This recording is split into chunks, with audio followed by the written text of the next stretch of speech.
इस सेवाओं की जो गरिमा है, हाल में कुछ ऐसी घटनाएं हुई हैं उत्तर प्रदेश में। एक आईपीएस अफसर, दुर्भाग्यपूर्ण घटना है कि वो फरार हैं। आपने सुना होगा, कांड हुआ, अभी खनन को लेकर एक विवाद हुआ। आईपीएस सेवाओं की जो ग्रेविटी है, आपने बहुत अच्छे शब्द का प्रयोग किया। आपने कहा कि प्राउडली आप प्राउड मेंबर हैं इस सर्विसेज के। इस सेवा की गरिमा पर जिस तरह से चोट हो रही, तो मैं अपने से उसकी शुरुआत करता हूँ कि मेरा जो व्यवहार है, मेरी जो कार्यशैली है वो अच्छी हो, पारदर्शी हो, लोगों के साथ अच्छा व्यवहार में रखूँ, जिसको मेरे मातहत जो मेरे सबॉर्डिनेट अफसर काम कर रहे हैं या मेरे टीम काम कर रही है थाने लेवल पे, उसको देख के वो इंस्पायर फील करें। और जब वो ऐसा लगातार देखेंगे अपने अफसरों में, अपने सीनियर अफसरों में, तो उसका बदलाव धीरे धीरे दिखता है। बाराबंकी की जनता को मिलेगी ईमानदार और संवेदनशील पुलिस व्यवस्था। लखनऊ समेत कई जनपदों में बेहतर काम से नाम कमा चुके आईपीएस अनुराग वत्स ने दिया है भरोसा। पुलिस अधीक्षक के रूप में आईपीएस अनुराग वत्स कर रहे हैं सभी पुलिसकर्मियों के कार्य व्यवहार की निगरानी और समीक्षा। सज्जन पुलिसकर्मियों को मिलेगा इनाम, भ्रष्ट वर्दीधारियों को मिलेगी हमेशा याद आने वाली सजा। विद्यार्थियों और युवाओं के लिए भी अनुकरणीय है आईपीएस अनुराग वत्स का जीवन। यूपी बोर्ड हिंदी माध्यम से होते हुए भी अंग्रेजी माध्यम से तैयारी करके जीत लिया था संघ लोक सेवा आयोग के विशेषज्ञों का मन। उत्तर प्रदेश की राजधानी लखनऊ के नज़दीकी जनपद में कुछ दिनों पहले नए पुलिस अधीक्षक ने कार्यभार संभाला है और हम उनसे बात करेंगे और जानने की कोशिश करेंगे कि बाराबंकी जनपद, जो कि एक भौगोलिक रूप से देखा जाए तो उत्तर प्रदेश के विशाल जनपदों में से है और राजधानी की नज़दीकी इस जनपद की संवेदनशीलता को भी बढ़ाती है। अनुराग साहब हमारे साथ हैं। अनुराग साहब, सबसे पहले हम जानना चाहेंगे, जो हमारे यूथ हैं, नौजवान हैं, हमारे बहुत से दर्शक स्टूडेंट्स भी होते हैं, तो सिविल सर्विसेज में, पुलिस सर्विसेज में आने के पहले एज ए स्टूडेंट आपका समय कहाँ बीता, कहाँ से आपने प्रिपरेशन की?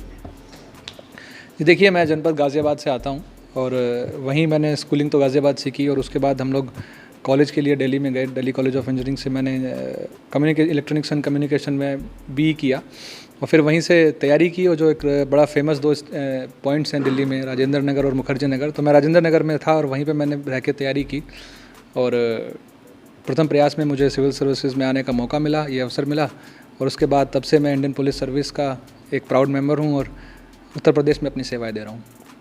आपने बहुत अच्छे से बताया और एक बहुत अच्छी तरीके से आपने एक्सप्लेन किया कि आप प्राउड मेंबर हैं इंडियन पुलिस सर्विसेज के। डेफिनेटली हमारे देश में ब्यूरोक्रेसी का, जो ऑल इंडिया सर्विसेज का जो कैडर है, उसे ब्यूरोक्रेसी में स्टील फ्रेम कहा जाता है। भारत की सबसे महत्वपूर्ण सेवाएं हैं और उसी में प्रशासनिक सेवाओं के साथ पुलिस सेवाएं, विदेश सेवाएं। पुलिस सेवा में आने के लिए जो आपने बताया कि जो बैकग्राउंड आपका रहा स्टडीज़ का, वो शायद आप टेक्निकल लाइन में रहे, इंजीनियरिंग में आपने प्रयास किया, तो पुलिस सर्विसेज में आने का निर्णय पहले से डिसाइडेड था या कुछ ऑल ऑफ सडन कोई ऐसा डिसीजन लिया आपने?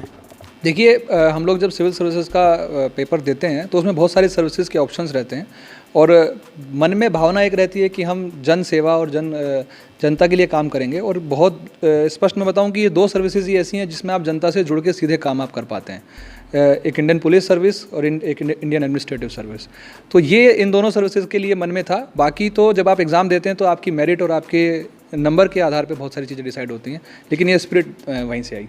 अच्छा, मीडियम ऑफ प्रिपरेशन आपका क्या रहा है? हिंदी मीडियम आपने या इंग्लिश मीडियम ऑप्ट किया था? जब मैं स्कूल में था तो उस समय मैं हिंदी मीडियम में करता था और यूपी बोर्ड का हम लोग स्टूडेंट रहे हैं। लेकिन जब उसके बाद एग्ज़ाम दिया और कॉम्पिटिटिव एग्ज़ाम्स की तैयारी की तो हमने देखा कि कुछ पैटर्न और जो सिलेबस है वो हमारा सीबीएसई से बहुत मैच करता है। तो नेचुरली मुझे अपने मीडियम को स्विच करना पड़ा और मैं इंग्लिश मीडियम में मैंने एग्ज़ाम्स देने शुरू किए, चाहे वो इंजीनियरिंग का कॉम्पिटिटिव एग्ज़ाम हो या फिर चाहे सिविल सर्विसेज का हो। तो मैंने जो एग्ज़ाम था वो इंग्लिश मीडियम से ही दिया। After 12th? जी, इंजीनियरिंग का भी एग्ज़ाम और सिविल सर्विसेज का भी, फिर दोनों एग्ज़ाम मैंने इंग्लिश में ही दिए। मतलब यूपी बोर्ड से आपने हाई स्कूल और इंटर किया, उसके बाद आपने फिर से अपनी क्षमताओं को, कहा जाए कि आपने फिर से स्वयं को इंग्लिश मीडियम की ओर मोड़ा?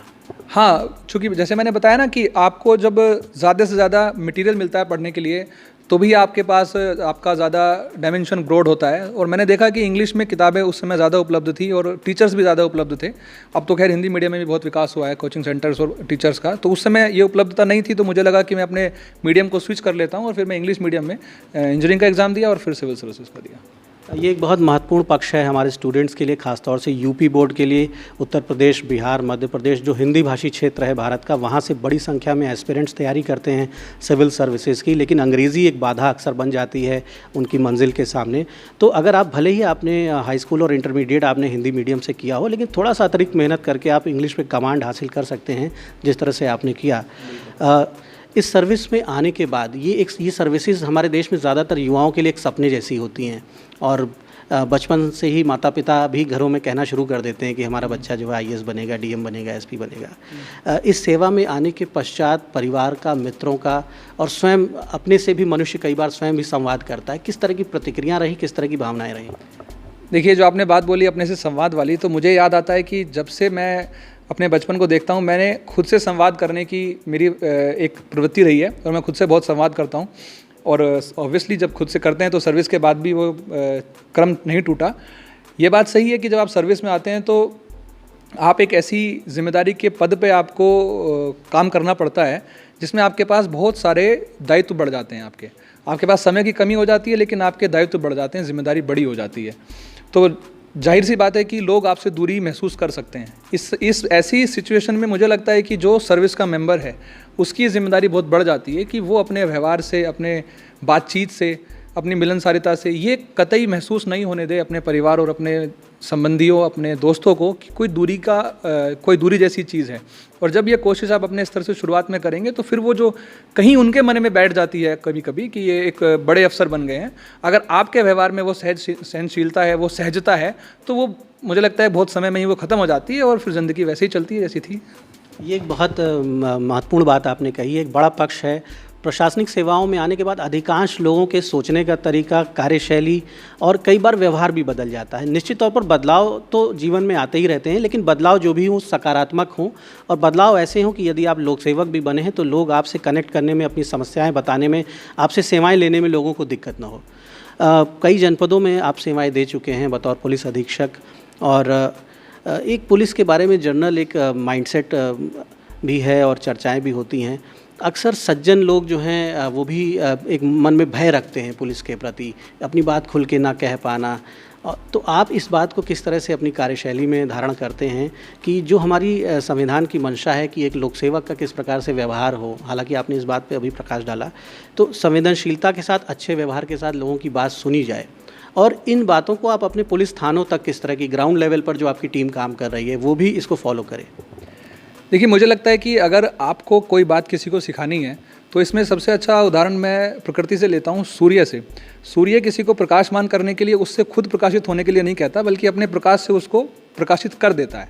तो इसी प्रकार से मुझे लगता है कि जो भी हमारे विभाग के लोग जिम्मेदारी के पद पर हैं, जहाँ पर वो एक लीडरशिप दिखा सकते हैं, जहाँ पर उनको देख के लोगों में कुछ बदलाव आ सकता है, उनका व्यवहार, उनका तरीका, उनकी कार्यशैली ऐसी होनी चाहिए कि जिसको देख के लोग महसूस करें कि हाँ, यही एक रास्ता है, ये रास्ता अच्छा है।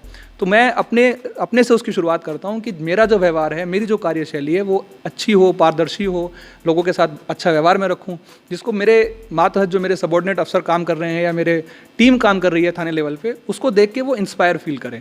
और जब वो ऐसा लगातार देखेंगे अपने अफसरों में, अपने सीनियर अफसरों में, तो उसका बदलाव धीरे धीरे दिखता है। प्लस उसके साथ में ये भी देखना है कि जो वर्किंग कंडीशन में हमारा कांस्टेबल और हमारे सब इंस्पेक्टर्स काम करते हैं उसको भी हम कॉन्स्टेंटली कैसे इंप्रूव करें, चाहे उनके रहने के तरीके, चाहे उनकी छुट्टियों की स्थिति, चाहे उनके सर्विस मैटर्स, उनको भी हम कॉन्स्टेंटली देखते रहें जिससे उनका मोटिवेशन ना गिरे। अगर हम ये ओवरऑल पर्सपेक्टिव उनको देने की कोशिश करेंगे तो मुझे लगता है कि इसमें इंप्रूवमेंट के चांसेस बहुत हैं और इंप्रूवमेंट होता भी है। और मैं आपको ये बहुत मुझे बताते हुए अच्छा लग रहा है कि अगर आप बहुत पुरानी पुलिस, जो 40-50 साल पहले की जो पुलिस थी और अब की पुलिस में बात करें, कुछ इंस्टेंसेस ऐसी होती हैं जो ऑब्वियसली जो हम सब के लिए बहुत एम्बैरेसिंग हो जाती हैं, बट ओवरऑल पुलिस के व्यवहार में चेंज आया है।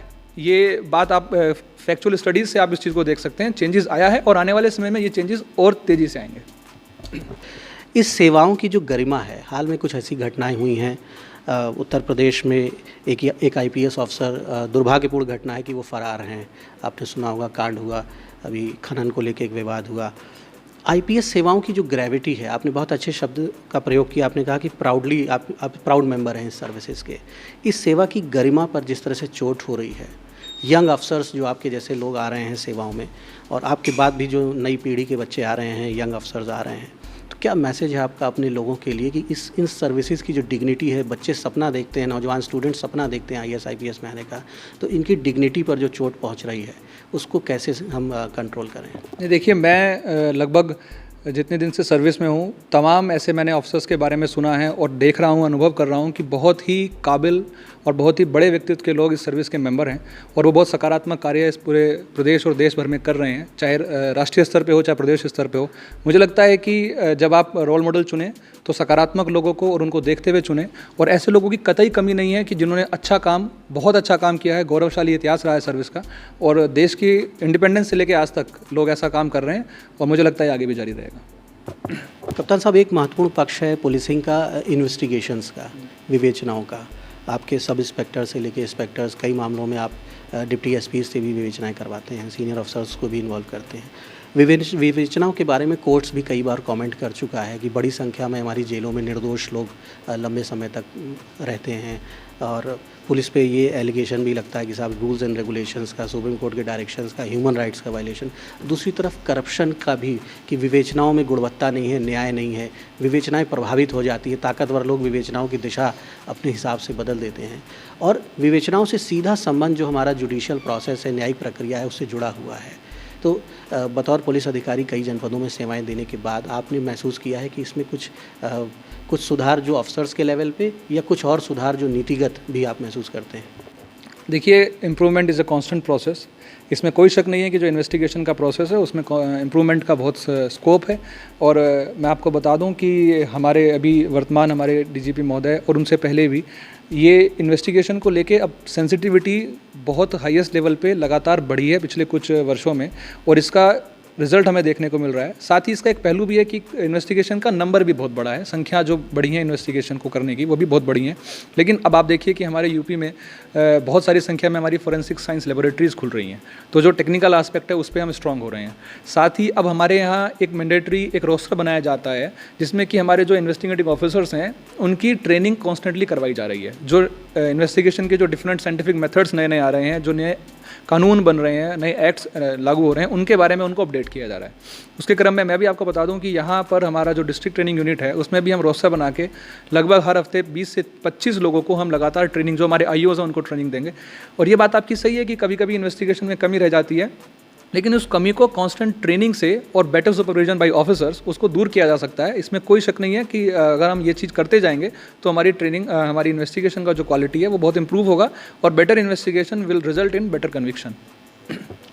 जनपद बाराबंकी की बात करें तो लखनऊ के नज़दीक होने के साथ साथ कुछ और भी ऐसे पहलू हैं जो इस ज़िले की संवेदनशीलता को बढ़ाते हैं। नार्को ट्रेड एक यहाँ की बहुत पुरानी एक टेंडेंसी रही है। कई दशकों से यहाँ पर ड्रग्स का कारोबार, क्योंकि ब्रिटिश पीरियड में ही यहाँ पे अफ़ीम की खेती शुरू हो गई थी। ज़िले के लगभग आधा दर्जन थाना क्षेत्र ऐसे हैं जो संवेदनशील हैं नार्को ट्रेड के बारे में। और खेती के अलावा प्रोसेसिंग का, बाहर से क्रूड और कच्चा माल बाहर से मंगा के यहाँ प्रोसेस करना, मॉर्फिन डेवलप करना, तमाम यहाँ अंतर्राष्ट्रीय स्तर के भी तस्कर पूर्व में पकड़े जा चुके हैं।